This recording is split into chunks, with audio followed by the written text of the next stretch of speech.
Good day, sir. This is my mobile application engineering proposal for a local community event planner application. The name is soirée and it means gathering in French. Let's begin. First, with the abstract, this project aims to develop a mobile application that allows users in their local communities to schedule and plan events easily so that new friendships can be developed and old friendships can be enhanced. Of course, there'll be features like scheduling events, joining events, bookmarks, and a chat system for easy communication. The scope will focus on people within their local communities for now, but in the future, there will be a potential for expansion to allow for cross-community events activities. Sorry. Let's talk a bit about the project introduction. So as we all know, we all use our mobile devices and social media every day. So through the internet, we can stay connected even if we are far away. But when was the last time you talked to your neighbor or you visited them?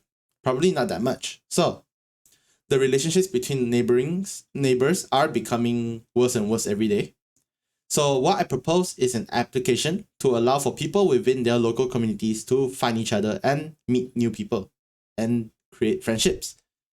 So this app aims to develop and deepen friendships among people in their local communities, and a generative research and affinity analysis have been done to gather more information.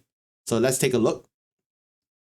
So starting off with the research questions for the generative research, we have 5 main questions, which is how do users usually organize activities with friends and what tools do they use to do so? Number 2 is what are the users' opinions about joining events and meeting new people? Number 3 is what are the concerns users have about meeting strangers online?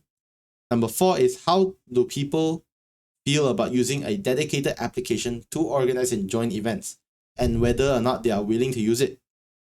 And number 5, what are the main concerns of the user they might face when using the application? So in this generative research, I have these 3 points, which is research methods, sample size, and limitations. So let's go through them one by one. The methods used for this research is semi-structured interview and open-ended survey. The sample size is a total of 19 respondents, 3 from interview and 16 from survey. I'll be interviewing the 3 people which are students and 16 people which is randomly sent to people within their local communities. And lastly, the limitations is that there is a small sample size so that everyone's opinions may not be accurate and may not represent the actual opinion of the majority. And the second one is time constraints, which is due to the linked back to the first one, which is due to the lack of time, the data gathering can only be done for about 2 weeks and the analysis had to be done within a few days. So let's take a look on the interviewees, which is number 1, which is Teo Ming, and he is a student studying in APU. He is staying in Sri Kembangan. He is living in a 2-story house. He doesn't really interact with neighbors and his community due to a lack of time and planning. And he would be happy to spend time if the neighbors had planned properly beforehand. He is willing to use an application to find and plan activities to spend time with his neighbors. And he prefers if the app will have reminders before the event occurs.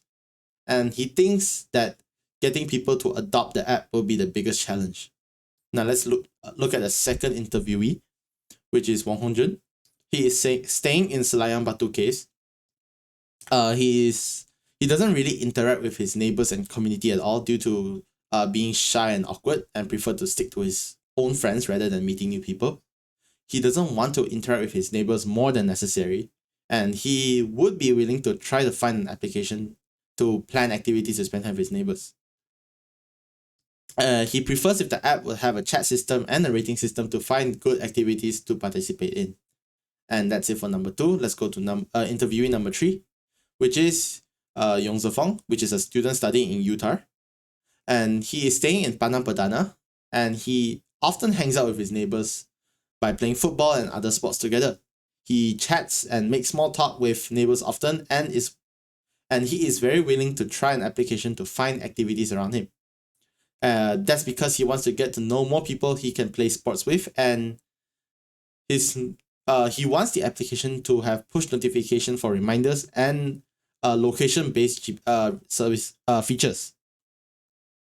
He thinks that the greatest challenge will also be to get many people to adopt the application. And that's it for the interviewees. Now, now moving on to the motivation, which is the motivation of developing the app. So this research was motivated by people who use social media to communicate with their friends and family over long distances, but neglects the people around them. So through affinity analysis, the data gathered was analyzed and interpreted as shown as follows, which is this affinity analysis chart. So I'll zoom in on the slide right now. So these ones, the yellow ones, are all first level nodes. The blue ones are second level nodes, and the green is third level nodes.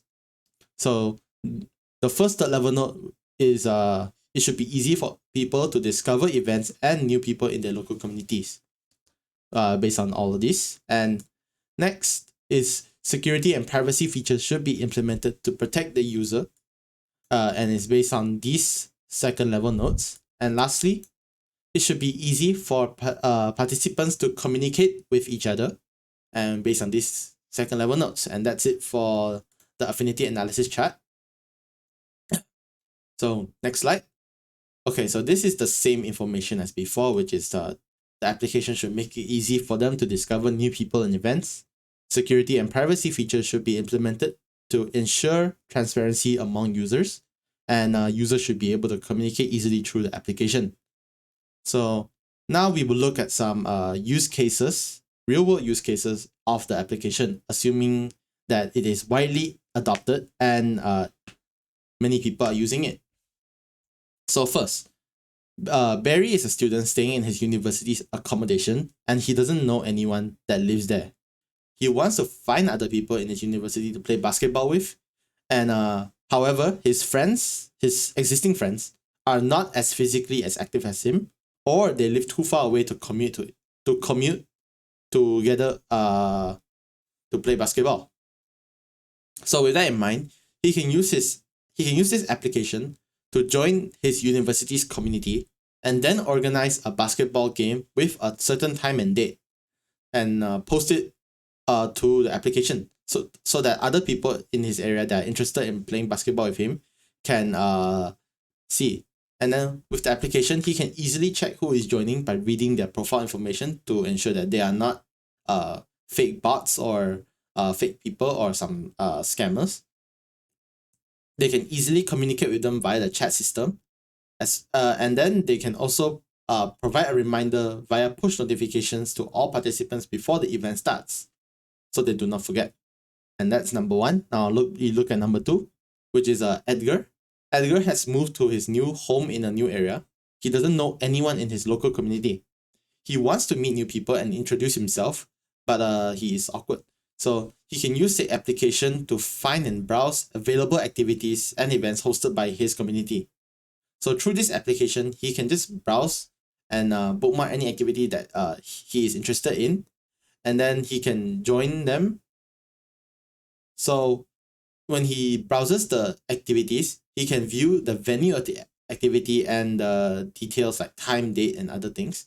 So once the event is concluded, he can leave a rating on the event to give feedback to the event organizer. So based on the previous affinity analysis, several design strategies are thought of, which is number one, users should be able to register into a community in order to view the contents of that community. Number two, users of the application should be able to participate and host events and activities freely. Number three, users should be able to bookmark the events that they are interested in.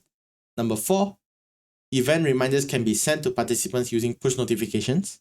Number five, the user interface should be easy for newcomers to learn. Number six, the organizer should be able to select the venue through a map GUI. And number seven, there should be a chat system for easy communication among the participants. And lastly, number eight, users should be able to see other users' profile information for transparency purposes. So now we look at the technical requirements of the application, which is number one, Jetpack Compose, which is mainly for the user interface.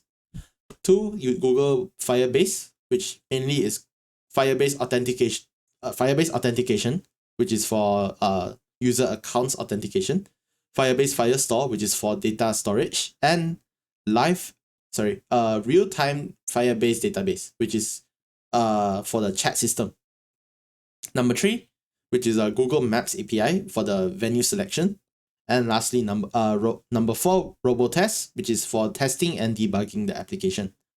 So now we will look at some mockups, which is of the application. So this is the landing page, and as you can see, there is multiple events that the users can scroll through to find something that they're interested in.